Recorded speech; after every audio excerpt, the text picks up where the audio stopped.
Một thấy chuan headlight chuan hay cái gì rain cover lệ tình là vài hiên mò hay gì tên tình là vài hiên hay gì rain cover tròn bên này ôm á thì chuan in hay gì hi vài hiên clip của clip mà này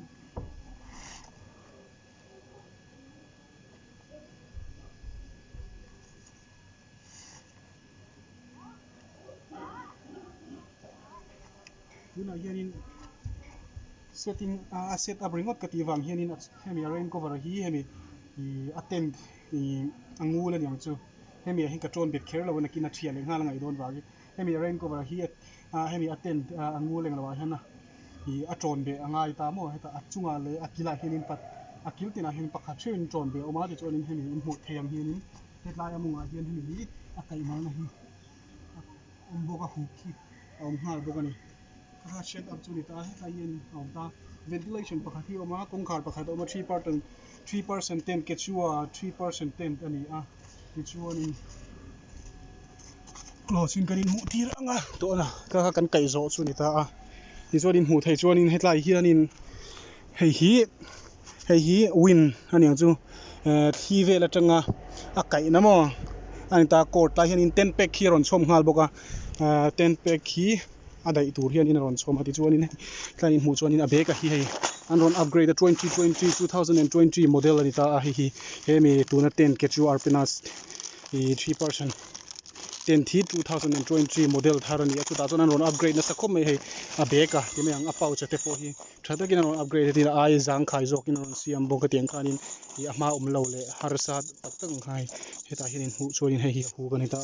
chu omzia chuan leya chuan in kina tla hian pakhalan kayanga ti chuan in hei kil tina heta hian kai bok nga ti chuan tla hian in kai bok tu ni ta leya mo hei hi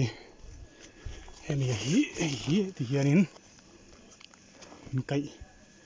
don bok ta ni ta hemi hi mo ti chuan in hetlai kila hian in aniang chu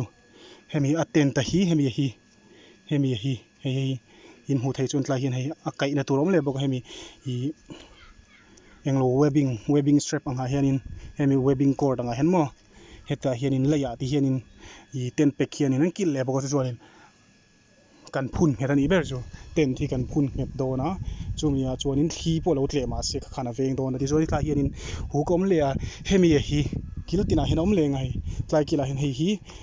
a cord ron chom le bok chu ta chuanin hemi a cord hi in mu thei chun hemi cord hi pali ron chom nga hi kil tin hemi ya hianin leya heta hla theyang beri ne mo khasomina du angzo tin heta meter ing mo angza ta bo kha kan kai le tel bok ta chu kan koi le kan kai net le chu hemi ten ta hi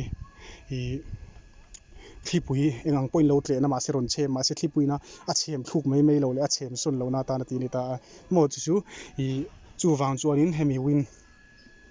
break ngor o win core ti mi ha min kan thei de asap tongin om zia bera chon thi la ka tanga koi nge na ani chu ol sam zong soi chon chu mi ta na siam chu ni o chu